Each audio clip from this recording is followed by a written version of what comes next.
bem-vindo, eu sou Rafael Cerqueira, este é a voz da psicologia casa, da psicóloga, do psicólogo e empreendedor. Muito feliz que hoje a gente vai falar sobre mentoria de carreira e outros assuntos mais que eu não gostaria de dar spoiler aqui. A gente vai poder bater esse papo com uma conterrânea, eu poderia falar, do Psicoclub, alguém que já está aqui na casa com a gente. Poliane, muito obrigado por ter vindo, aceitado o convite, num espaço físico, né? A gente que trabalha tanto no online, tocar nas coisas. Essa luz é de verdade, não é edição. Ó, toquei. Quem só ouve no Spotify não tem oportunidade de ver essa cena agora. Sim. Né? Mas muito obrigado por ter aceito o convite, viu? Eu que agradeço, é um prazer estar aqui. É muito bom poder fazer essas pontes de comunicação, sair ali da telinha e vir para os bastidores e ver o que está acontecendo, como é que está sendo produzido, porque tem muita coisa por trás de um story, de um conteúdo. A vida real. A vida real, com certeza. A vida real. Brinco. É tão bobo isso, né, de falar que a vida real acontece fora das redes sociais. Todo mundo sabe, mas a gente finge que não. Sim. No dia a dia. A gente olha a vida das pessoas e fala assim, vou dar um exemplo, alguém vai ver esse podcast e vai falar, nossa, olha a Poliane, ela é psicóloga, tá arrumada, o Rafael, não sei o quê. A gente tá preparado para uma gravação. Talvez você trabalha desse jeito em casa, só que daqui para baixo é short e chinelo. Muitas vezes acontece. A maioria. Quem vê corre não vê close. Exato. Antes da gente seguir para o papo, queria reforçar que a Voz da Psicologia é um produto do Psicoclub. Vai lá, se você não conhece, se você está ouvindo no Spotify, no YouTube, quer saber mais sobre isso, em qualquer rede social, psico.club, tem as comunidades de interesses aí para você que quer dar um boom na sua carreira de psicólogo, psicóloga, você que de fato quer empreender. Não precisa ser uma grande empresa, pode ser uma eu-presa. Mas se você quer transformar a sua vida de fato com psicologia, vem pro Psicoclub. E você vai ver Poliane lá. A Poliane tem canal lá. Com certeza, estamos lá postando conteúdo. Fiz uma live muito legal, onde eu abri muito dos meus bastidores. Dei muita colher de chá por lá, de técnica prática de mão na massa para captação de pacientes. Eu vou querer também. Ficaram muito felizes, recebi muitos feedbacks positivos. Se teve lá, eu vou querer aqui. Com certeza, teremos aqui também. Muito bom, muito obrigado. Pra gente começar, queria saber como começou a sua carreira, como começou o seu interesse em psicologia, tinha formações anteriores? Não tive formações anteriores, a psicologia foi minha primeira faculdade. Eu me interessei muito por psicologia ali no 8º período, porque eu queria fazer algo que tivesse história, que tivesse filosofia, algo em que eu pudesse aprender mais sobre a mente humana e me aprofundar no ser humano e nos comportamentos, de por que as pessoas são do jeito que são. E foi quando eu cheguei na psicologia através de uma professora, ali no primeiro ano, que me abriu essa possibilidade. E desde então fui pesquisar mais, fui querer estudar mais, livros curiosos ali, tanto de Freud quanto livros básicos de mente humana. E cheguei até a psicologia, cheguei até a formação na psicologia. Amando, o curso é maravilhoso sempre. Sim, o curso, ele muda muito a gente, do início ao fim. Acho que a cada período, a cada semestre, é um insight muito valioso sobre nós. Mas é claro que ali não vai ser uma terapia. Muitas vezes as pessoas acham que o curso de psicologia vai trazer essa compreensão de si próprio e traz parcialmente. Importante a gente fazer a terapia para entender. E a partir disso foi quando eu fui conhecendo mais sobre as pessoas, entendendo mais sobre a mente humana, mas também me deparei com alguns percalços. Formou, já sabia tudo de carreira, como se posicionar. Falei, agora. Eu acho que os percalços começaram na graduação mesmo, não precisou de formar, não. Na própria graduação, sabe? Tem as potências daquilo que a gente pode ser depois que formar, do conhecimento, da experiência dos professores, mas também tem aquilo que desmotiva. E acho que muitos psicólogos passaram ou ainda passam por isso. A gente encontra alguns professores desmotivados, alguns professores que falam que a profissão não é tudo isso, que muitas vezes para você ganhar bem, uma frase marcante que ficou para mim durante esse tempo para você ganhar 10 mil reais, você vai esperar pelo menos 10 anos e olha lá, para você conseguir fazer isso. E então eu vi que eu iria encontrar muitos desafios depois que eu formasse. Sem contar que tem uma frase horrorosa que é Psicologia Curso de Espera Marido. Já ouviu isso? Não, essa é nova. Eu ouvi muito isso em São Paulo, muito Nossa. isso. As mulheres que se formavam junto comigo, elas brincavam, né, o quanto isso era horroroso que as pessoas falavam pra elas. Ah, você tá se formando? Nossa, que legal, em quem? Psicologia é o famoso curso Espera Marido. Então você vai se formar, é uma coisa legal, você não vai ganhar dinheiro com isso, uma hora você casa, alguém te sustenta. E a gente tentando quebrar esse estereótipo horroroso, Sim. esse estigma errado, mas tinham professores formados, experientes, super donos do saber da área deles, Sim. mas ainda falavam que não, você está se formando aqui, mas você ganha dinheiro aqui? Jamais. Parece que é proibido falar. Parece proibido ganhar. É proibido falar, proibido ganhar, porque eu acho que a partir do momento em que a gente abre espaços para discussão sobre dinheiro, isso também nos abre caminhos para pensar em possibilidades de como eu vou fazer a minha profissão, me valorizar e me dar dinheiro. Porque a gente precisa de dinheiro para viver. Não tem como eu falar que psicologia é só por amor. É por dinheiro, é por saúde, porque eu preciso investir na minha, é por qualidade de vida, é por viagem, é por várias outras coisas e também para cuidar do outro. Então, o estigma, assim, que eu percebi muito na minha cidade, na minha universidade, é muito esse lugar, assim, que onde tem cuidado, não pode receber nada em troca. Você tem que fazer isso por amor, não porque você precisa. Porque parece que é errado. Essa sensação que me dava. Se fosse assim, cirurgião trabalhava todos de graça. Com certeza. Médicos, psiquiatras, que ganham muito bem, inclusive, enfermeiros, no mercado, fisioterapeutas. Enfim, faz muito bem pra mim comer um hambúrguer delicioso na esquina da minha casa. Eles não me dão de graça. Não, ele não faz essa caridade. Eu questiono. Eu falo, poxa, mas você não fez essa receita por amor? Não é por amor que você tem esse estabelecimento? Mesmo assim, não consegui ainda. Quando eu conseguir, eu vou te avisar. E quando você me fala isso, lembrei aqui de que quando eu me formei, é claro que tive muitos colegas que se deram muito bem no processo, tive outros que não se deram tão bem no início e depois melhoraram, e teve alguns como eu que desistiu muito no início. Eu cheguei a desistir da psicologia por um tempo, porque eu não via a oportunidade. Estava muito cansada de tentar. Assim, tenta no cartãozinho, entrega o cartãozinho, vai lá, imprime sem cartãozinho e sai entregando nos lugares. Conversa com as pessoas, começa a falar. Só que quando a gente espera esse orgânico da vida, isso pode demorar muito tempo e as nossas necessidades, elas são fixas, elas não são variáveis, elas são fixas. Todo dia eu preciso de acordar, comer, né, morar, tem que ter um lugar para morar, enfim. Então, a gente entra num ponto assim de ficar pensando, poxa, eu estudei 5 anos e pra quê? Pra que eu estudei 5 anos? O que eu vou fazer com o meu diploma?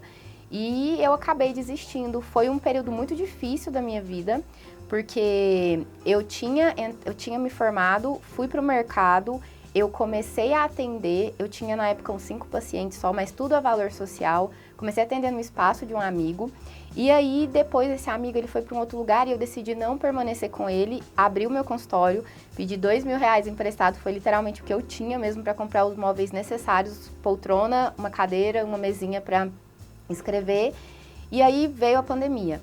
A pandemia foi um baque, não só para mim, imagino que muitos profissionais sentiram isso. Só que ali na pandemia eu já não vi possibilidade mais. Falei, poxa, acabou, não tem mais. Eu já estava difícil antes, agora é que vai ficar mais difícil ainda. Eu não vou conseguir avançar, eu não vou conseguir captar pacientes, eu não vou conseguir viver da psicologia. E aí eu interrompi a psicologia, eu me lembro ainda tinha ficado com uns 3 ou 4 pacientes, encaminhei esses pacientes e falei, olha, eu não vou mais atender. E fui para o telemarketing. Não foi viver da sua própria arte? Não fui viver da minha própria arte. Infelizmente, eu não fui viver da minha própria arte. E principalmente, né, daquilo que o coração chama. Porque a psicologia também, eu me apaixonei por ela na graduação. E aí, fui trabalhar dessa forma e depois de quase um ano, acho que eu fiquei uns 8 meses, 9 sem atender, eu descobri que tinha uma plataforma online, que aí foi quando eu entrei para online. Descobri que tinha uma plataforma online lá em 2020, que você se cadastrava e aí eles te pagavam, eles ficavam com a parte do valor e aí tinha convênios do Brasil inteiro. Então, tipo assim, tinha um Unimed Rio, Unimed, tudo quanto é lugar no Brasil que eu nem sabia que existia, e vários outros convênios com a América. E aí você se cadastrava e eles te pagavam R$17,50, 20, até R$30 assim por sessão. E eu falei, poxa, eu consigo pegar esse trabalho, meio período ficar no telemarketing ainda, porque eu precisava do dinheiro bruto entrando, eu já morava sozinha, tinha que me manter. E aí, o restante do meu dia, eu vou fazer a psicologia dessa forma. Só que aí era muito exaustivo. Eu trabalhava das 8 às 2h30 da tarde no telemarketing e era home office. Eu consegui, porque como estava a pandemia, eles estavam contratando muitos home offices para telemarketing. E aí, eu começava 3 e atendia até 10 horas da noite online. O que fosse aparecendo de paciente, eu nem renegava, assim, falando, não, eu preciso. Só que, assim, o telemarketing me pagava nem um salário, porque na época que surgiu a pandemia, eles pararam de pagar o salário mínimo e eles pagavam um salário base que era tipo R$800, R$900, e aí você ganhava em cima daquilo que você fazia. Só que o meu projeto, ele não era um projeto comissionado, então ficava naquilo ali, acho que ganhava bonificação. E o trabalho na plataforma me rentabilizava R$600. Muito, assim, eu acho que o máximo que eu consegui ganhar foi R$1.000. E mesmo assim, foi poucas vezes que isso aconteceu. Trabalhando, imagino, fazendo a conta de cabeça aqui, muito mesmo, o dia todo. Daí, aguentei essa jornada toda por 1 ano. E aí, eu precisei de sair porque eu acho que eu tava dando burnout. Eu cheguei aí no hospital, que foi quando eu falei assim, nossa... Né? E morava sozinha, então você fica... Acho que quando você... Você acha que é dengue. Eu já tive burnout e eu achei que era dengue. Sério? Sério, eu tive uma... Eu tava... Ano passado, inclusive, faz pouco tempo. Eu tava trabalhando muito, tava com uma questão de saúde na família muito intensa, que se tornou um trabalho, o cuidado desse familiar também. Eu tava muito cansado, cada vez mais cansado, e me dedicando muito pro trabalho, e aí teve uma madrugada que eu tive febre, eu passei muito mal, e eu já peguei dengue uma vez. E eu pensei, nossa, eu acho que eu tô com dengue de novo, eu tô horrível. Fui no hospital, fiz uns exames, o médico olhou e falou assim, olha, você tá com 0 alterações. Você provavelmente, pelos seus exames, não é dengue, não é covid, então ou você teve uma intoxicação alimentar muito forte, ou provavelmente é estresse e burnout. E aí ele questionou se eu tava, como que está a sua vida? E eu falei que estava um terror em relação ao trabalho. E aí ele falou assim, olha, vamos ver amanhã. Se amanhã você acordar normal, é burnout, é estresse. Se amanhã você ainda tiver sintomas, provavelmente uma intoxicação alimentar. Vamos tomar um soro aqui, alguma coisa, né? Porque eu tive febre e tudo. E eu acordei no outro dia tranquilo, nada aconteceu. Nossa. É isso. Eu me sentia dessa forma. E não tinha nada de causa aparente, né? Fui no médico, aí o médico me passou um remedinho. Ele pediu pra eu tomar por 3 meses. Aí foi quando eu falei assim, poxa, nossa, que ponto eu estou chegando, né? Por causa da profissão. Será que vale tudo isso? Mas eu já tava querendo sair do telemarketing, porque telemarketing também não é vida, né? Pra quem já precisou de trabalhar e sabe que é um trabalho que também demanda muito. E aí foi abrir mão do telemarketing e falei, poxa, agora eu preciso de fazer a psicologia dar certo. Porque eu já estava mais motivada, falei, não, isso tem que dar certo. Foi quando eu cheguei no digital. Aí chegamos no digital. Abriu uma conta no Instagram, encheu de vídeo. Exatamente. Sabia fazer vídeo? Não, de forma nenhuma eu sabia fazer vídeo. Meus primeiros vídeos são terríveis, eu ainda guardo alguns que aí eu mostro para os meus alunos que ficam achando que é muito difícil, que ninguém consegue. Eu falei, não, isso aqui é uma habilidade. Tudo no digital, desde a parte de aprender a vender, a parte de se posicionar, a parte de produzir conteúdo, é uma habilidade nova. Completamente nova. Não ensinaram isso na psicologia pra gente. A gente precisa de aprender fora mesmo para potencializar o nosso trabalho. E aí, abri uma conta e comecei a produzir conteúdo de uma forma muito amadora, de uma forma muito aleatória, né? Compartilhava posts ali que nem eram meus, o que muita gente faz. E tudo bem, é válido. O começo para começar, a gente tem que começar com o que tem. E aí, foi dessa forma que eu fui começando ali. E com o boom da pandemia, porque ainda tava aqueles resquícios ali, 2020. Na verdade, em 2019, mesmo trabalhando em telemarketing ali antes, eu já tinha feito algumas postagens. Só que falei, isso aqui nunca, normal, tô aqui, tô brincando, tô correndo feed, deixa eu postar uma coisa aqui de reflexão, Postavam, que eu achei bonito. quem cuida da mente, cuida da vida, alguma coisa genérica. Tipo, aqueles memes da Jojo Todinho, de antigamente, tinha uns memes muito bons. Isso, aleatoriamente. Aí pausei um tempo, aí em 2020 eu voltei. Falei, vou começar a postar aqui. Vi que tem uma galera aqui, vou começar. E aí comecei. Depois disso eu fui melhorando. E melhorando, e melhorando. Aí eu fui vendo que isso dava certo. Quando eu vi, assim, que realmente dava certo, foi quando alguém pagou R$400 no meu pacote de terapia. Eu falei, quê? E, tipo assim, estão me pagando R$30 por sessão, sabe? Estão me pagando R$20 por sessão no convênio. Nossa, é possível isso? E aí eu fui vendo que dava certo. Aí eu fiquei de 2021 já no digital, mais assídua, produzindo conteúdo. Já tinha captado pouco, mas já tinha. E aí eu decidi sair do convênio em 2021, meio do ano. E aí, boa parte dos meus pacientes fizeram essa transição junto, não foi todos, mas uma parte veio, eu cobrando já o valor que eu cobrava. E aí eu comecei a focar mais no digital. A parte de stories, a parte de feed, a parte de aprender mais sobre como estar ali, sobre como falar do meu trabalho. E aí eu vi que a coisa dava certo. Eu falei, nossa, olha só. E aí eu fui cobrando mais alta sessão, até eu chegar num valor ali mais justo, né? Que não era nem o inferior do CRP, mas já era um valor muito bom pra mim, que saiu do convênio. Que legal. Quando você fala assim que você foi melhorando, entendendo mais da plataforma, entendendo o que você talvez tem que postar, o que isso quer dizer? Tipo assim, se eu postar qualquer coisa não vai dar certo? Não dá. Infelizmente, ali no digital tem várias ramificações de áreas e de conteúdos também. Você vai ver ali desde conteúdos educacionais a conteúdos de estilo de vida, a conteúdos de influenciadores, a conteúdos de pessoas que estão vendendo algum produto que seja subjetivo e produto físico também. Então tem várias ramificações. Quando a gente fica muito genérico, a gente não tem uma produção de conteúdo muito conectada, tanto ao nosso nicho, aquilo que você fala e aquilo que é a sua expertise, você acaba não tendo muita visibilidade. As pessoas não associam alguns assuntos, ou elas não associam também alguns conteúdos e contextos a você.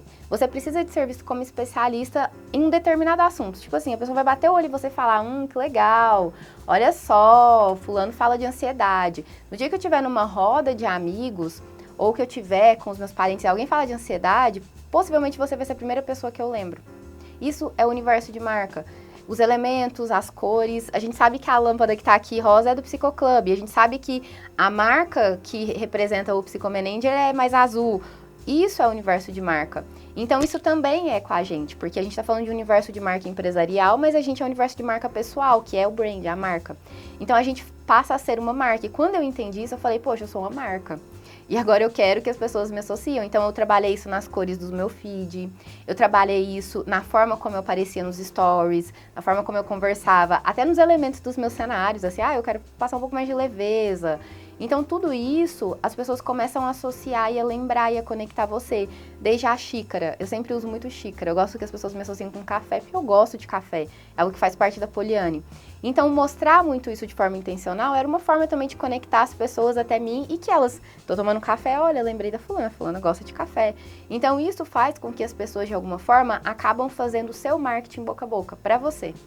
Mais fácil de lembrar, que nem você trouxe, né, de você ser lembrada numa roda, não só pelo seu conhecimento, mas a gente tem que quase como assim, nós nos tornamos personagens, porque a gente tá, né, no imaginário das pessoas, a gente tá sendo visto, né, sem a pessoa nos conhecer, como a gente lembra de um filme.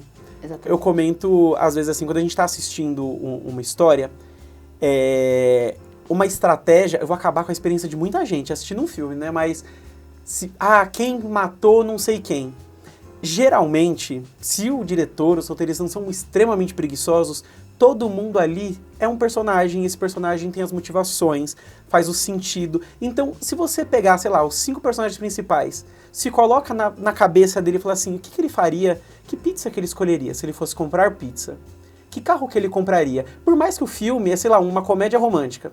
Vai fazendo essas brincadeiras, uma hora você vai entender o jeito de pensar, você adivinha até a quem é o assassino, você adivinha o mistério do filme, porque é um personagem, você conhece. Te envolveram na história. Exato. Tornaram aquilo que parecia muito difícil algo muito prático e muito simples, porque convidaram você a participar. Que é um pouco do preconceito, vou falar desse termo mesmo que eu tenho, com pessoas muito academicistas no digital. Não é errado ser academicista, eu acho muito bom que sejamos e que nos aproximemos cada vez mais do conhecimento científico. Só que quando a gente está falando com um público leigo, que muitas vezes nunca entrou na universidade e muitas vezes nem sabe muito dos termos que a gente utiliza, isso não conecta. A pessoa vai passar e aquilo ali vai olhar para ela e falar, eu nem sei o que é isso, para que eu vou querer saber sobre isso? Termos muito difíceis, com muitos jargões, termos aí pega que a teoria. nós não entendemos. Muitas nós que vezes somos nem psicólogos. nós. Gente, o Muitas que é vezes- pulsão de vida, pulsão de morte? Eu não sei. Até hoje eu tô aí voando, que é uma coisa, né, é um termo da psicanálise. É muito profundo a gente discorrer. Eu acho legal, sabe onde eu acho legal discorrer sobre isso? Lá no setting terapêutico, você e seu paciente, você pode filosofar o quanto tu quiser, você pode viajar e trazer suas ideias, aí sim. Mas você precisa de aprender a ser prático. E na psicologia a gente não aprende a ser prático, né? Muitas vezes a gente aprende o que precisa de aprender dentro das teorias, e são teorias robustas. A gente aprende a complicar. Exatamente. E aí, quando a gente vem para a prática no dia a dia, que é esse lugar de psicoeducação, de estar ali na rede falando para as pessoas sobre o meu trabalho, preciso de simplificar isso, porque é muito estímulo. Então, como é que eu vou me diferenciar numa plataforma que tem um monte de gente falando muitas vezes as mesmas coisas do que eu estou falando, de formas diferentes, e eu sei que aquela coisa muito acadêmica não vai conectar, a não ser que aí é o que eu te falei, eu sei o meu público. Vamos imaginar que eu esteja falando com psicólogos também, com pessoas que são da área acadêmica, aí legal, muito bom. Rola fazer uma produção de conteúdo voltado para esse público. Mas se eu quero captar paciente e eu sei que o meu público muitas vezes nunca foi ao psicólogo, não sabe nem o que um psicólogo faz, qual é o sentido disso? Por isso que a gente precisa de ser intencional, isso é ser intencional ali. Isso é o começo do fio do empreendedorismo dentro da psicologia, no meu ponto de vista. Boa. Saber conversar com o público. Com diferentes tipos de pessoas. Sim. Até utilizando um psicologuês, né, um termo da psicologia, as próprias personas, né? Como que a gente se comporta em cada situação, em cada momento. Às vezes, quando eu quero explicar alguma coisa, eu penso assim, como é que eu explicaria para minha mãe? Exatamente. Costureira, né? Ela não fez a faculdade de psicologia, ela entende de fazer roupa, vestido, moda, mas eu não posso falar para ela, por exemplo, mãe, você tem que ter uma persona diferente lidando com o cliente do que lidando comigo. Ela não vai entender. Não. Ela não vai entender. Mas ela vai entender se a gente falar, assim, não é simplificar, mas eu vou simplificar, vou tirar a profundidade. Gente... Não tira. Imagina você vai comprar um carro, alguém abre o capô para você e fala assim, beleza, deixa eu te explicar como é que funciona esse motor aqui. Se for isso comigo, não vai vender. Não, nem pra mim. Eu não Não. entendo de carro. Você dirige? Dirijo, mas eu não entendo muito de marcas. Claro que eu acho bonito, falo, olha, esse daqui Bonito, é mais feio e potente. confortável. É isso, simplificou a minha vida, pronto. É isso que eu avalio num carro. Sim. Diferente se você me chamar para, de repente, olhar um sapato. Aí eu já vou estar um pouco mais atenta, eu já conheço mais sobre o sapato feminino. Então, depende muito do que atrai a pessoa. E isso é o universo pessoal, marca pessoal. Porque as pessoas vão se conectar com aquilo que faz mais proximidade. Se um psicólogo que fala muito, que ele fala de psicologia, mas ele conecta as analogias da psicologia a um carro, possivelmente as pessoas que estão mais conectadas ali vai se aproximar. Se é uma psicóloga que usa mais do autoconhecimento, das coisas práticas da vida, da reflexão, da poesia, pessoas vão se conectar com essa psicóloga também, com certeza. Legal. E como que você fez para aprender? Assim, você falou muito de experiência, mas você buscou algum conhecimento, curso? Sim. No início eu tentei fazer sozinha. Eu vi algumas pessoas fazendo e falei, poxa, se tem gente fazendo, eu acho que eu dou conta. Não parece ser tão difícil. Só que aí a gente fica muito na superficialidade quando a gente não busca conhecimento. Que é igual eu falo, eu tinha uma professora na universidade que falava assim, você pode aprender a trabalhar na prática com a psicologia, vai dar super certo. mas você só vai conseguir produzir uma nova prática se você saber a teoria. Porque quando você sabe a teoria, você se aprofunda no conhecimento e a partir dali você constrói algo novo. E eu vejo que no digital é assim também. Se você aprofunda no conhecimento, você entende, tem várias correntes teóricas, tem vários livros que falam, principalmente na parte de lançamentos, tem vários tipos de lançamentos de infoprodutos ali. Se você estuda aquilo ali, não só aplica, mas você entende por que aquilo ali é daquele jeito, aquilo ali te dá uma possibilidade de você poder construir ou produzir algo novo em cima daquilo. E isso vai te diferenciando no mercado, porque aí você sai daquele lugar do mais do mesmo, de só replicar conhecimento que tá todo mundo fazendo do mesmo jeito. E aí você vai se diferenciando. Então, sim, fiz cursos, aprendi conceitos, por exemplo, de storytelling, de tipos de produção de conteúdo, posts de ensino, posts de relacionamento, posts de venda, posts de atração. Aprendi sobre as partes dos infoprodutos, aprendi sobre narrativas, que são muito importantes para trazer essa jornada que a gente estava conversando de envolver a pessoa na sua história. Né? Aprendi também a como utilizar os sentimentos a nosso favor, trazendo as emoções ali para não ficar aquela prática distante, fria, porque isso também acaba conectando as pessoas até nós. Né? Que bom. E você foi evoluindo, foi estudando, foi conseguindo os seus clientes. Em que momento que você falou, eu acho que eu poderia passar isso para outros psicólogos também? Isso ainda começa lá no início, lá em 2021, quando eu saí do convênio. Por quê? Quando eu saí do convênio, eu fiquei com medo. Falei, nossa, minha renda vai cair, e agora? O que eu faço?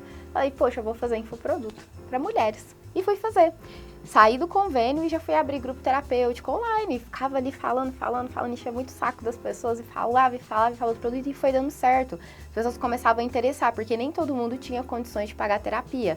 E o infoproduto, ele acaba sendo mais acessível para a pessoa conhecer seu trabalho. Então eu comecei a fazer o que a gente chama de funil de vendas. Eu atraía as pessoas para um conhecimento gratuito, depois eu oferecia um produto mais barato de R$297, até uns R$497 e depois ainda essas pessoas vinham para minha terapia, parte delas. Então eu comecei ali a fazer esses infoprodutos. Aí eu já tinha feito curso gratuito, já tinha feito e-book, já tinha feito grupos terapêuticos pagos, já tinha feito desafios de WhatsApp, rodas de conversa. E aí outros psicólogos viram e falavam, nossa, olha só que legal, ela fazendo isso, como que faz isso? E aí começaram a me procurar. E aí eu falei, poxa, estão me pedindo conhecimento. Eu já fiquei mais esperta, assim, não é que eu não vou dar conhecimento gratuito, vamos dar, sim. Só que eu acho que a gente também tem que sair desse lugar, porque psicólogo fica muito nesse lugar do gratuito. E isso me incomodou muito ali no início da faculdade, sabe? Ah, vai ter um atendimento, tô te indicando, mas olha, você atende social? Eu falo, poxa, mas já vem com essa demanda. A gente pagou para estudar, né? Pois é, e eu paguei por esse conhecimento todo, para aprender, para estruturar tudo isso. E aí, eu até falava, eu abri um Close Friends e comecei a falar mais sobre esse espaço do psicólogo de poder diversificar a renda, de poder ofertar outros serviços. Por quê? Se a gente coloca todos os ovinhos na mesma sacola, o que acontece se a sacola cair? Ela quebra todos. Quebra todos os ovos. Mas e se a gente pega várias sacolas e coloca um pouquinho de ovinho dentro de cada sacola? Se uma sacola cair e quebrar, eu tenho outra sacola me trazendo renda. Então isso é o que a gente chama dos períodos sazonais do ano. Psicólogo tem período sazonal, como qualquer área do mercado. Árvore de Natal. A gente compra árvore de Natal em agosto? Maluco compra. Mas é natural comprar? Mas não. Não é natural, não é natural. Tu sair, vou ali, vou comprar uma árvore de Natal. Que vontade, né? Vi agosto, não tem um feriado, vou montar o meu. Boa. Não, a gente não faz isso. Como tem outros serviços também que a gente não procura sempre. Então são muito pontuais. Acontece com a gente também. Em uns 2 períodos do ano ali, a gente sempre vê que a clínica dá uma baixada considerável. Muitos psicólogos falam. Para alguns é entre novembro, dezembro, para outros é mais no início do ano, para outros é meio. Então é importante a gente ter oportunidades nesse momento para a gente poder ofertar para o cliente. E aí, esses psicólogos eu falava ali no Close Friends, e eles começaram a perguntar. E aí foi quando eu já comecei ali no off, só no Close Friends, e num grupo de WhatsApp que eu fiz só para psicólogos, falar sobre essas oportunidades e ofertar minhas consultorias. e mentorias em grupo fechado, que era muito pequeno lá atrás. Era coisa muito assim, abria uma vez no ano, sabe? A consultoria também, era uma outra vez que eu abria vagas, porque tinha a clínica, eu dava mais espaço para isso. Que legal. E aí, depois que você foi montando esses grupos, que você ia pegando mais no off, teve um momento que você virou isso e colocou, beleza, eu vou montar uma mentoria e vou divulgar e vou fazer isso de forma macro. Sim, que aí foi quando eu fiz com mais assiduidade. Desde o ano retrasado, eu tenho tido sempre grupos de mentoria, uns 3 grupos no ano, pelo menos. Aí, ano passado, eu falei assim, poxa, eu já tô tão nessa área, porque eu já tenho grupo de supervisão também. Eu tenho produtos de front-end, back e high-end, né? Que é toda a parte da escada de produtos. Tanto que os meus grupos eu nem divulgo mais, porque eles já acontecem. Eu faço o marketing deles muito no off, muito marketing ali pelo WhatsApp mesmo e o boca a boca que vai funcionando muito bem. Porque não é um produto que eu preciso de muitas entradas, eu preciso de pouca porque eu não consigo ampliar ele. Então, estrategicamente, a gente vai pensando que dá pra gente ampliar alguns produtos em grande escala, que foi onde eu tive essa virada de chave de pensar, poxa, eu acho que eu posso agora me tornar uma mentora. Completamente, porque eu tenho muita experiência, as pessoas me procuram por isso, eu já consigo posicionar meu valor, eu não tenho medo, eu não tenho dificuldade. E, de fato, o que eu ofereço para elas realmente tem um valor agregado, porque realmente transforma. Eu vejo os resultados, eu acompanho, eu sou muito preocupada com isso. Porque eu acho que no digital tem muita objeção de psicólogos, e eu entendo. Porque tem muita gente, me desculpe o termo, mas tem muita gente picareta ali, sabe? Tem muita gente complicada. Falo porque eu já fiz muitos investimentos que me deixaram muito tristes por ter gastado um dinheiro e não por não ter tido a orientação ali e a condução que eu precisava. Então, eu entendo que muitos psicólogos têm essa objeção. Então, eu acho que ter um espaço onde você ensina, mas você também se preocupa. O psicólogo está tendo resultado, ele está conseguindo aplicar? Se ele não está conseguindo, por que ele não está conseguindo? Vamos entender o que está acontecendo no processo dele. Se de repente está com vergonha, acha que não vai dar certo. E muitas vezes a gente tem que conduzir junto, pegar na mão e falar, não, vamos tentar, faz isso aqui que você vai ver, ó. Se você fizer isso aqui, tu vai ver que vai ter um resultado e você vai se motivar. Então, foi nesse momento, assim, que eu parei e falei, poxa, dá pra gente crescer aqui também. Você trouxe a palavra picareta. Às vezes, pode ser picareta, né? Uma pessoa que tentou ser malandra. Mas, infelizmente, tem muita gente ruim. Né? E falando assim, super sobre empreendedorismo, não é que o conhecimento teórico, prático da psicologia em si, ele não precisa ser atendido. Na verdade, é obrigação. É obrigação nossa ser bons. Se a sua oferta vai ser psicoterapia, você tem que ser um bom psicoterapeuta. Você tem que estudar, se aprofunda na sua abordagem, qualquer que seja. Tem um embasamento científico, tem uma conduta ética. A gente não está falando de ignorar, fazer tudo, né? Pensa em marketing e nessa estratégia. Mas aí quer dizer que não é importante a gente estudar? Não, é importante também. Faz parte. Faz parte, porque senão você não consegue sustentar. Como é que faz se você não se aprofunda na teoria? Como é que faz quando seu cliente chega até você? Como é que você vai manter esse cliente ali por um tempo e, de fato, oferecer a transformação? E isso é pelo conhecimento. E, da mesma forma, eu falo do infoproduto. Às vezes, algumas psicólogas podem achar que infoproduto é algo muito superficial e não é. Gente, é maravilhoso você poder ofertar um produto com que seja técnicas, que seja coisas práticas da psicologia que pode ajudar essa pessoa no dia a dia. Vou dar um exemplo. Você é de que abordagem? Eu trabalho com terapia cognitivo-comportamental. Maravilha, eu também sou da TCC. E na TCC a gente fala muito de psicoeducação. Gente, se a gente entra no Google, dá qualquer Google aí, e coloca assim, qual é a quantidade de porcentagem de pessoas que chegam no SUS ou em posto de saúde achando que estão tendo um ataque cardíaco e a crise de ansiedade. Simplesmente porque as pessoas não sabem coisas básicas para controle de ansiedade. Se você faz um mini curso, sabe, simples, tipo, você pode fazer 4 módulos, 3 módulos, em cada módulo tu colocar 3 aulas, 4 com técnicas básicas. Já é muito, pode ser ainda menos, sabe? Aulinhas de 10, 15 minutos, simples. Você fazendo a técnica pode gravar com o seu celular, não precisa nem ser de uma mega produção como a gente está aqui hoje. Coisas simples. Isso já vai impactar e mudar a vida de uma pessoa que não quer fazer terapia. Eu saí desse lugar de obrigatoriedade, a pessoa tem que fazer terapia. A ditadura. Não. Exatamente, da terapia, ainda existe muito isso. A ditadura da terapia, não, tem gente que não quer, gente, tudo bem. Mas se ela entrar em contato com o conhecimento, assim como alguma pessoa às vezes vê um livro, vê uma live, e aquilo ali transforma, porque ajuda ela de alguma forma em coisas práticas da vida dela. Um post. Um post transforma uma vida, não que vai substituir, mas a gente está substitui. falando de uma sociedade que, assim, a gente tem que entender, psicoterapia é um investimento financeiramente alto para a população média brasileira. Sim. Se você pode dar um produto de entrada para a pessoa te conhecer, que ele vai trazer algum tipo de mudança, tá ótimo. Ela tá um passo a mais próximo de você.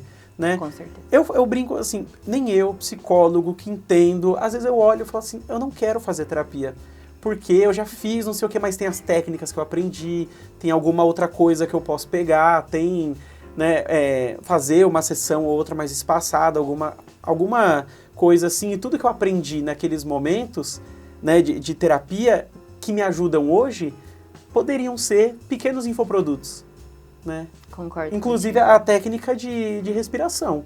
Assim, para acalmar a crise de ansiedade, eu falo que psicologia a gente estuda, e aí você descobre que você falando resolve. Tô simplificando, mas falando resolve. Respirando direito você resolve. Sim. Eu tive uma professora que ela falava assim pra gente, sempre falava em aulas, toda conversa pode ser terapêutica. Toda. Se você sentar, ouvir, validar, acaba sendo terapêutico. Então, eu acho muito válido isso que tu trouxe.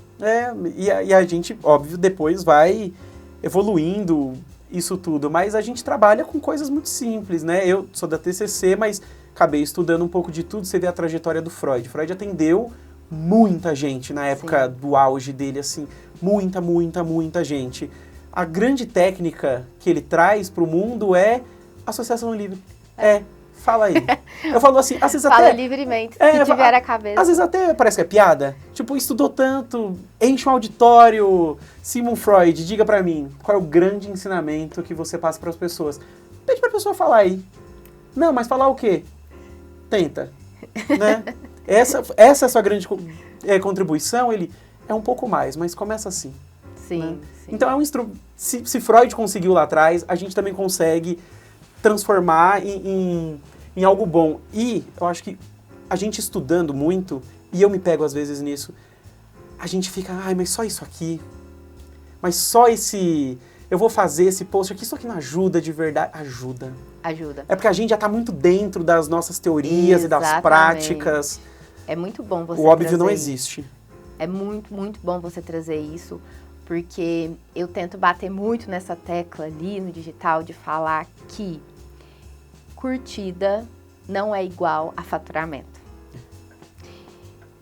Tem o cara que construiu Herschel, se eu não me engano, tá, gente? Não sou muito boa no inglês, não. Ele construiu a teoria da esteira de infoprodutos que a gente usa hoje das vendas no perpétuo. Se você entrar no Instagram dele, ele é muito rico, assim, ele é milionário. Você vê os posts dele, quase não tem comentário, curtida, ele não é influencer, ele vende um serviço e as pessoas pagam por isso.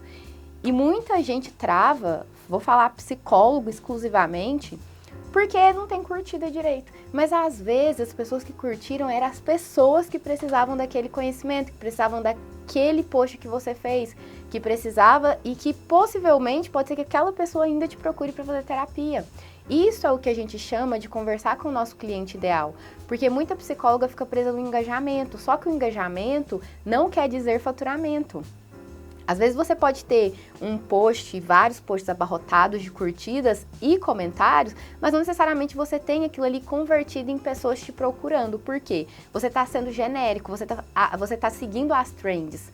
E muitas vezes as trends traz gente muito aleatória ali para o seu perfil, que não necessariamente aquelas pessoas que estarão interessadas e querem comprar de você. Sim, sim. Eu vejo às vezes assim psicólogos com 5 mil seguidores, 10 mil seguidores, uns até muito, muito, muito mais apanhando para conseguir cliente. Também tem isso. Porque post é bonito, muita gente gostando. Não, Siri, agora não. Mas muito obrigado pela ajuda. Tentando trazer assim um conteúdo que vai ser viral, uma coisa que todo mundo ri. É gostoso seguir aquela pessoa, mas a gente não quer comprar. Eu até tava conversando com a minha esposa, tem um rapaz que eu sigo, coisa de humor assim no Instagram, eu morro de rir. É uma bobagem tão grande que você vai assistindo e aí eu conversei com ela e eu falei assim, olha, 1 milhão de seguidores, mas eu tenho certeza absoluta que eu nunca compraria nada se ele vendesse, porque ele me faz rir, ele não tá aí pra me vender o que ele me venderia se não fosse um show de humor. Se ele não me vender um show de humor, eu não compro. A gente não precisa de ir muito longe. Vou te dar um exemplo, o Whindersson Nunes. Ano retrasado, o Whindersson Nunes fez um lançamento querendo vender infoproduto e ensinando as pessoas a estarem no digital. Flopou. O lançamento dele deu errado. Por quê? O conteúdo dele é de engajamento. Ele não preparou o público para comprar, mas ele deduziu que, por ele ter muitos seguidores e ter pessoas ali que acompanham ele, gostam dele, ele conseguiria vender um infoproduto. E não. O mercado da venda ali, que seja de um serviço de psicoterapia, que seja de um serviço de infoprodutos, é diferente. A forma como você se coloca é diferente. Então, é isso que tu trouxe. Tu não compraria ali o produto do cara, né? Sim. E Poliane, a gente vê aqui também, né, quem tem o privilégio de assistir aqui pela câmera, vê que você não é uma moça de idade muito elevada. Sim. Você é muito jovenzinha, muito bebezinha, falando tudo isso. Quantos anos você acha que eu tenho? Ah, você não tem... É 30 pra baixo, com certeza. Eu vou fazer 30 daqui a um mês. Aí, ó. Quase que eu acerto. Quase. Eu ia chutar 27, mas eu pensei, 30 pra baixo eu vou acertar se eu falar, né? Sim. Mas você enfrenta alguma dificuldade por ser nova? Porque psicologia tem um pouco de poeira, teia de aranha e essa cara de pessoa detentora do conhecimento mais velha. Como que é pra você? Eu acho que o digital quebrou esse paradigma, sinceramente. Mas no início, quando eu comecei, eu atendi uma menina, ela era criança, tinha pré-adolescente, tinha uns 12 anos. E um dia a avó dela virou pra mim e falou assim, você poderia me indicar uma outra psicóloga? Porque eu queria uma psicóloga mais velha, mais experiente. Eu já atendendo a menina tinha uns 2 meses. Aí eu falei, sim, posso te indicar sim, sem problema. E, enfim, é uma objeção que a gente sofre, porque ela me viu, achou que possivelmente eu não conseguiria dar conta do atendimento. No digital em si, eu não sinto tanto essa dificuldade pela minha idade. Por quê? Ali, eu não sei se eu posso falar essa palavra, mas eu vou falar. Não sei se vai fazer muito sentido para algumas pessoas, mas é que eu acho o digital mais democrático. Eu vou falar por quê. Eu sei que lá também tem as suas questões. Tem muitas questões que a gente pode chegar lá já já. Mas ali, de alguma forma, você forma a sua bolha. Sabe? Você forma as pessoas que se identificam com você, com o seu estilo de vida, que gostam da forma como você é, da forma como você explica. Então ali, eu acho que fica mais fácil de você conduzir, falar e ofertar e conduzir o seu trabalho. Então eu não senti tantas dificuldades nesse ponto. E as pessoas que não gostam de mim possivelmente pararam de me seguir, não clicaram no link da minha bio para se inscrever na minha lista de interesse em terapia, e é isso, e segue. E da mesma forma com os infoprodutos em psicologia. As psicólogas que possivelmente não me acham interessante, ou elas não se conectaram comigo, elas não vão querer se aproximar ou saber mais do meu serviço. Isso é fato. Agora, o que eu percebo que talvez tenha ali, enquanto uma dificuldade nesse nicho, porque antes eu era do nicho de saúde mental, voltado, eu falava muito de traumas, de feridas da infância, então eu senti uma diferença, eu sentia que tinha um público mais fragilizado, que estava sempre aproximando de mim.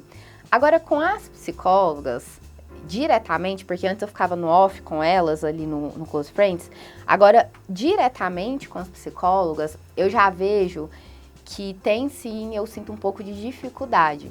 Por quê? Eu vejo o psicólogo muito desconfiado. Muito.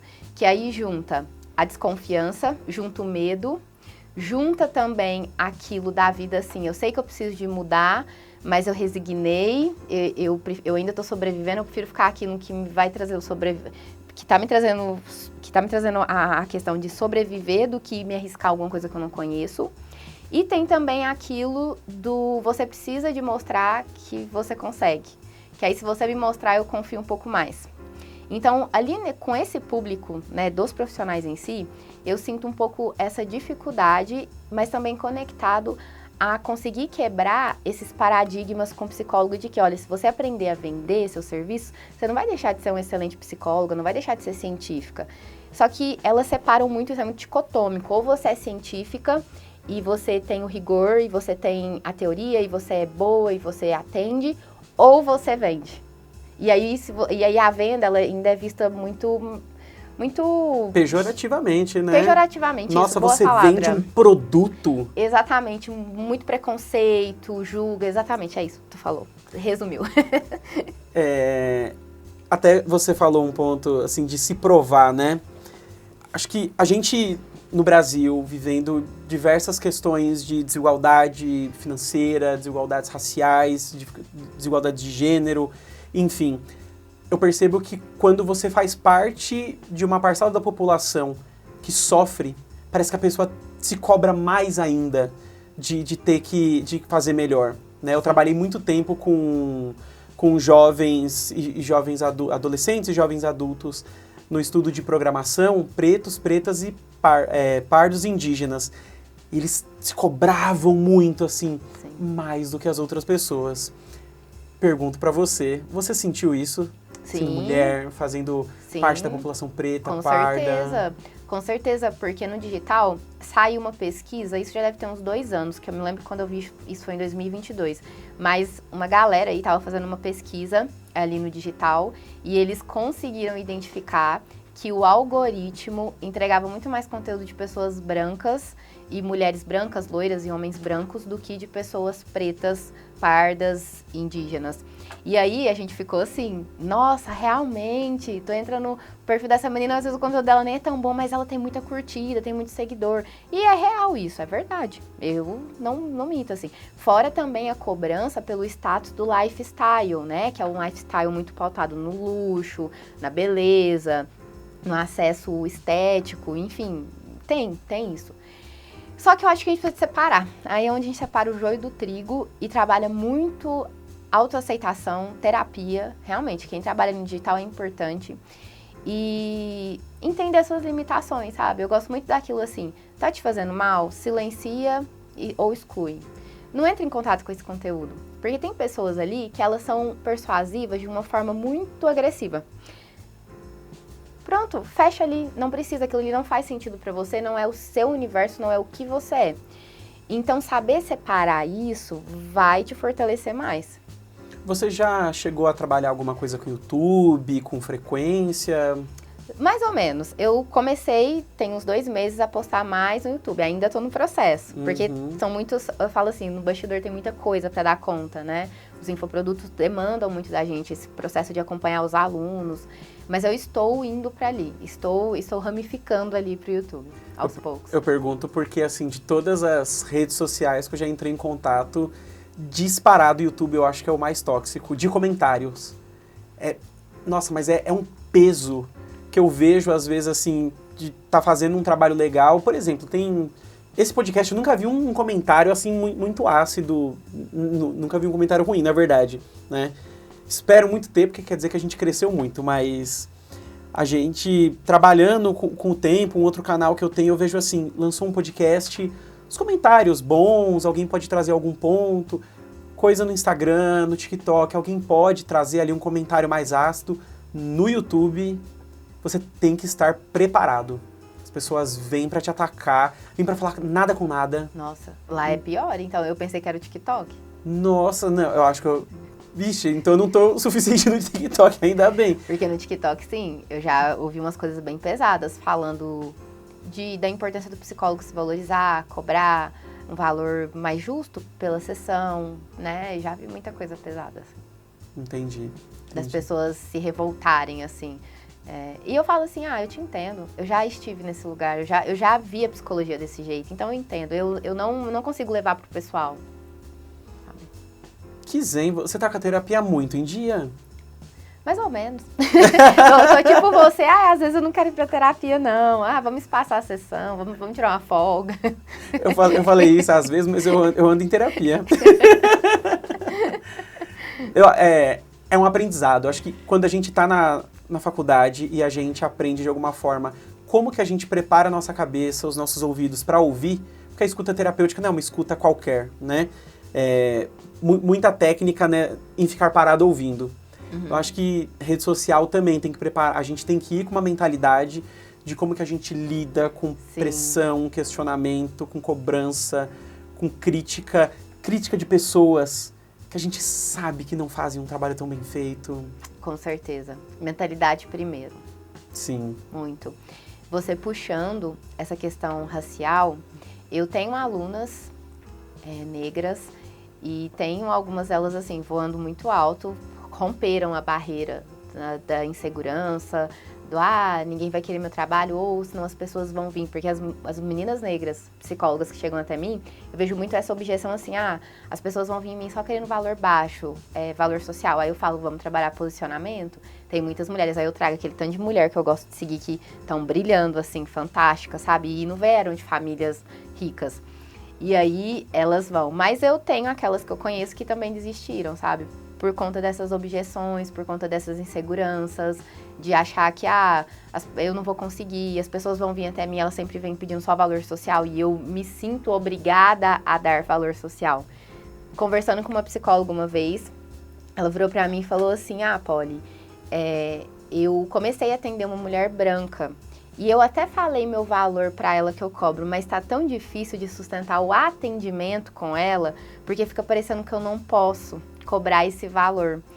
E aí a gente vai trabalhando isso, falando, mas se fosse o contrário, né? O contrário é certo, então, porque tem muito essa barreira também a ser vencida, porque infelizmente numa rede social como aquela, essas coisas se escancaram, sabe? É bem assim, você vê que às vezes uma pessoa que não é negra, ela consegue crescer muito mais rápido, ela consegue às vezes até mais pacientes de uma forma muito mais rápido do que outras pessoas. Eu concordo que tem essa diferença, mas eu sou muito da pessoa assim, finge que isso não existe, vamos silenciar, porque ali é um lugar que dá pra gente evitar com vontade.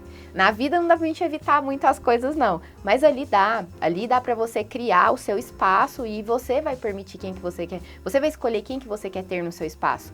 Porque ele é o seu ambiente de trabalho. Então, se é o seu ambiente de trabalho, você precisa de cuidar dele.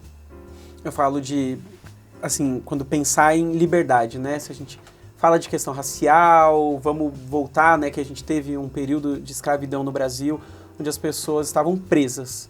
E agora elas, teoricamente, estamos livres. Para mim, liberdade é ocupar espaços, é fazer o que você quer, chegar onde você quiser, frequentar. E uma das formas de protesto é justamente essa. Vai lá e faz. Vai lá e seja psicóloga também.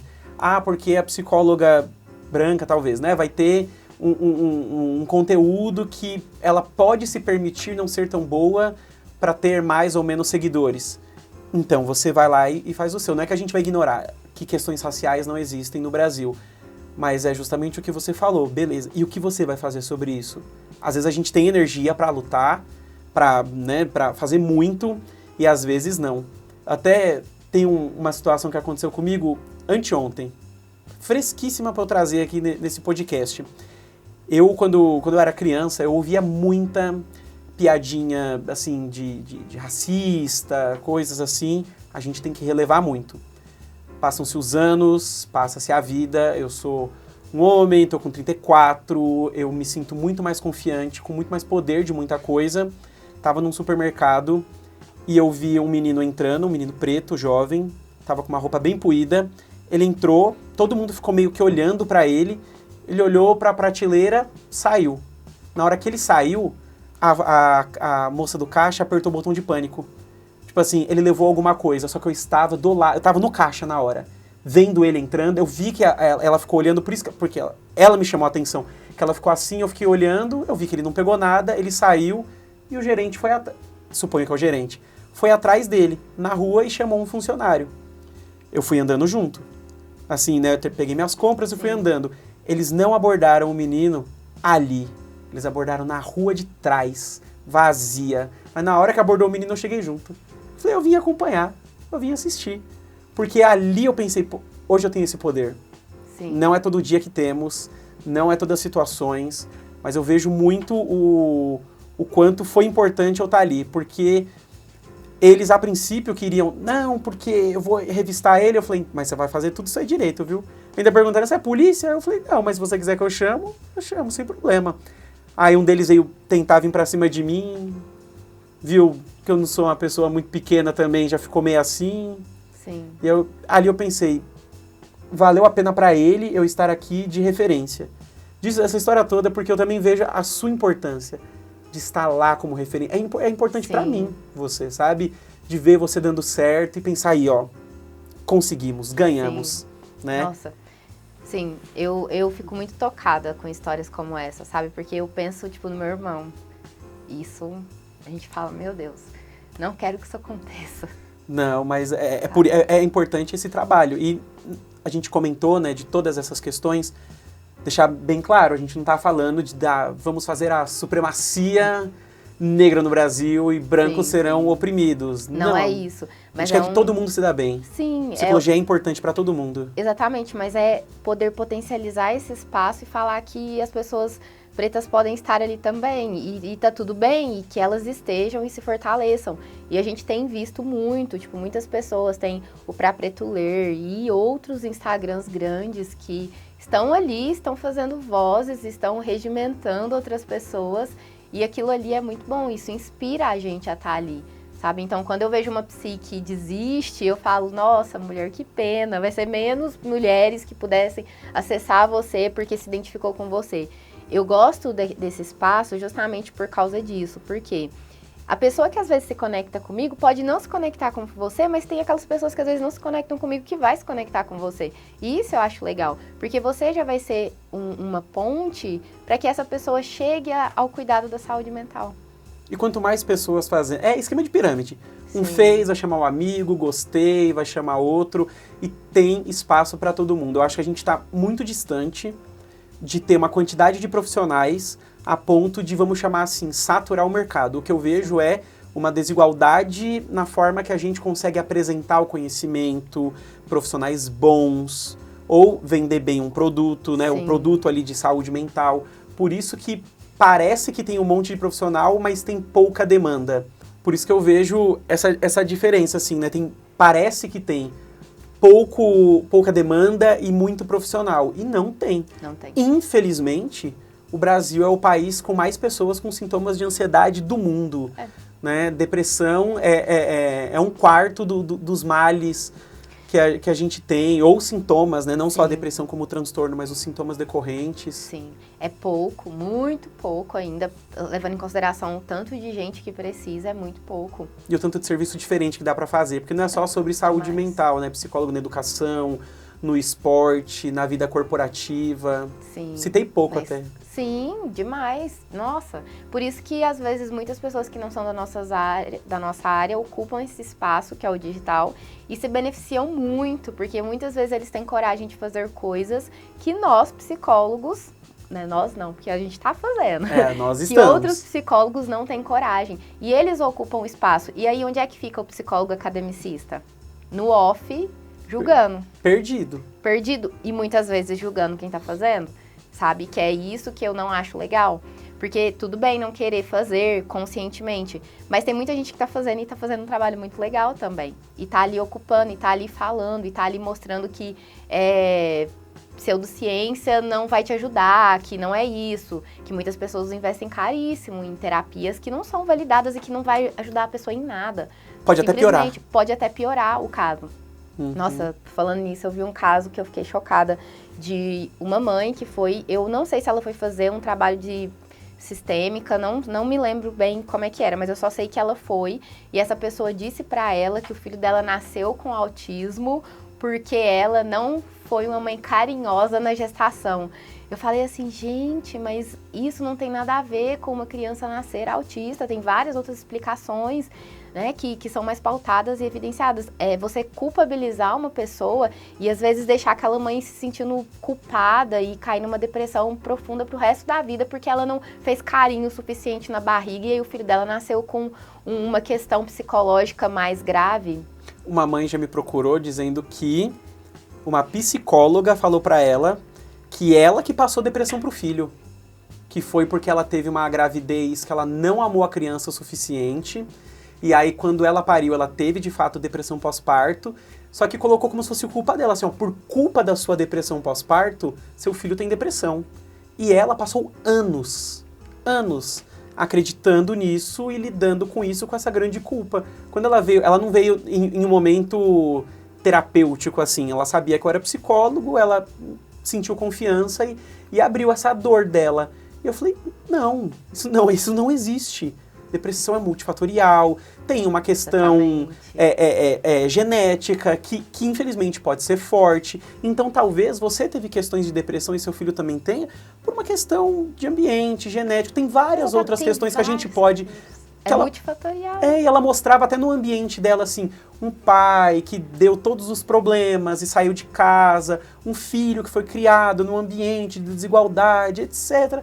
Eu falei, tem tantas outras motivações. E tem muita questão do temperamento também. Sim. Tem estudos que mostram, eu vou falar, esse estudo ele é mais voltado para explicações do transtorno de personalidade borderline, mas a gente também pode buscar como apoio para entender essas questões do temperamento. Mas esse estudo ele dizia que tem algumas crianças que quando eles nascem, tem crianças que têm choros mais estridentes no berçário e aquelas crianças elas já têm uma predisposição a serem crianças que têm uma demanda maior de afeto, era conectado a isso. E aí elas nascem, aí elas vão para o ambiente. Muitas vezes, quando o ambiente ele é potente, ele consegue responder a essa demanda da necessidade afetiva, a criança ela vai se desenvolvendo bem, mas é uma criança que tem mais necessidades afetivas do que outra. Mas quando essa criança muitas vezes tem uma necessidade afetiva maior, ela vai para um ambiente, muitas vezes o ambiente não é sensível à necessidade dela, ela vai para um ambiente, aí o ambiente valida, ela vai para outro ambiente valida e aquilo ali pode manifestar um transtorno sim. Então, muitas vezes também tem a contribuição do próprio temperamento, a pessoa ela é assim. Tem pessoas que têm necessidade mais de afeto, tem pessoas que gostam de ficar um pouquinho mais distante, não tem tanta necessidade. Isso também é característica da nossa personalidade, conectada a vários outros fatores. Igual tu falou, o multifatorial, a personalidade, o social, o biológico, o hereditário, a criação, o que essa pessoa ambiente. Comeu ao longo da vida, né? Exatamente. Então, como que ela acessou educação, como ela acessou saúde. É muita coisa, assim, pra gente determinar, né? E falar que porque é assim, porque foi de tal forma. Eu falei que a gente ia começar num assunto de mentoria de carreira e a gente ia chegar em algo, né, muito distante, né? Sim. Uma aula aí sobre transtorno de personalidade borderline. Sim. Mas é muito bom, né? É muito bom poder ver como a nossa área ela é rica em assunto, ela é rica em possibilidades de você poder viver, possibilidade de você poder colocar ali na sua vida. Falo de técnicas. Às vezes a gente conhece alguma forma de lidar com alguma coisa que não serve pra mim, mas aí eu descubro que tem outra forma que pode servir. Principalmente se eu não utilizo, se eu utilizar a técnica de respiração, mas isso não funciona muito bem pra mim, eu sei que tem outras técnicas que eu posso aplicar ali que vão me ajudar com a ansiedade que talvez funcionem melhor. Então é legal a gente ver que na psicologia tem um arsenal de conhecimento que ele acolhe diferentes tipos de pessoas. Sim, sim. Pensando até... É tão gostosa essa conversa, me bateu agora. Por que não tá cheio na televisão de programas assim, com psicólogos conversando? A gente não soube se vender tão bem pra televisão ainda. Vamos lá, Poliane. Rafa e Poliane entrevistam. Aí a gente vai trazendo personalidades para falar. Gosto. E vamos ensinar psicólogos também a ser mais persuasivos. Sim. Com respeito. Eu gosto de brincar, eu gosto de colocar o respeito para ficar mais leve. Mas é porque eu acho que essa questão da gente ser mais persuasivo tá muito conectada à habilidade de vendas. E vendas é uma habilidade social também. A gente não nasce sabendo. Muito difícil, inclusive. Uma habilidade muito difícil. Muito difícil. Mas dá para aprender e tá tudo bem. Porque quando você vai falar do seu trabalho, por que a pessoa tem que fazer terapia com você e não com fulano B? É isso, é o seu diferencial, é a forma como você faz, é a forma como você consegue aplicar o protocolo, é a forma como você consegue explicar o psicoeducar. Então isso é um diferencial. E é bom que a gente se diferencie no mercado, porque igual eu falei, eu acho que tem público para todo mundo. Então tá tudo bem se diferenciar, tá tudo bem você saber o que você sabe fazer, que de repente outras pessoas não sabem, e você evidenciar aquilo, e trazer aquilo na sua narrativa, e trazer aquilo no seu modo de falar, trazer aquilo num conteúdo que você faz, numa forma como você se veste, numa forma como você vai conectar aquele assunto para simplificar para a pessoa. Então, isso é persuasão. Muitas vezes as pessoas acham que a persuasão é só ali, você tem que comprar. E não, tá muito mais antecedente. A compra, ela é só o resultado, ela é só a consequência. Antes daquilo, tem toda uma narrativa, tem toda uma história, tem tudo um mostrar que aquilo ali faz muito sentido e que aquilo ali pode conduzir a pessoa a sair de um ponto e a chegar em outro ponto, que é o que ela deseja. Sensacional, Poli. Isso é muito boa. Ah, obrigada. Gostei muito, gostei muito. Você faz mentoria só para mulheres? Não, para psicólogos em geral. Eu falo mulheres porque é um bordão meu ali no digital, sabe? Eu sempre falo, mulher, vamos fazer isso, né? Vamos aplicar isso. Sabe conversar com o nicho, Sei né? conversar com o meu nicho. Mas sim, nós temos psicólogos também, né? Que chegam até nós. Mas a principal, a demanda, assim, é mulher mesmo. E como que eu te acho nas redes sociais, serviços seus? Você tem um cartãozinho? Não tenho, meu cartãozinho é virtual. Ah. Mas eu deixo meu contato, meu WhatsApp. Mas o meu Instagram é @PolianeRochaPsi. Hoje a gente tem serviços desde para psicólogas mais iniciantes a psicólogas mais avançadas. A psicóloga iniciante é aquela que está começando do zero mesmo, que está com dificuldade ali na parte básica de posicionamento e captação. Agora, a psicóloga que já é mais robusta, que eu falo que está mais avançada, é aquela psicóloga que já domina essas habilidades, que já capta, mesmo que algumas com a agenda já lotada, mas que está muito cansada de só aumentar o faturamento com as horas ativas e querem, de repente, ver uma vida mais leve, mais equilibrada, que é ter um número X ali, uma agenda mais equilibrada, média, e que ela consiga fazer o restante do faturamento com o infoproduto. E aí a gente tem também esse tipo de serviço onde a gente consegue ajudar a psicóloga tanto a montar desde o do zero, assim, que é a metodologia, a estruturação, como é que vai ser a entrega, o que vai ter dentro desse infoproduto, a parte de lançamento e a parte também de venda, que é a parte que a gente gosta. Boa! Se você está ouvindo esse podcast no YouTube, Spotify, seja na rede que for, curte, compartilha, é muito importante se inscrever, dar 5 estrelinhas, se tiver espaço de comentário, conversa com a gente. Eu falei aqui que o YouTube ele é muito tóxico, prova pra mim que não é. Deixa o seu amor e carinho lá pra gente e a gente se vê nos próximos episódios daqui da Voz da Psicologia.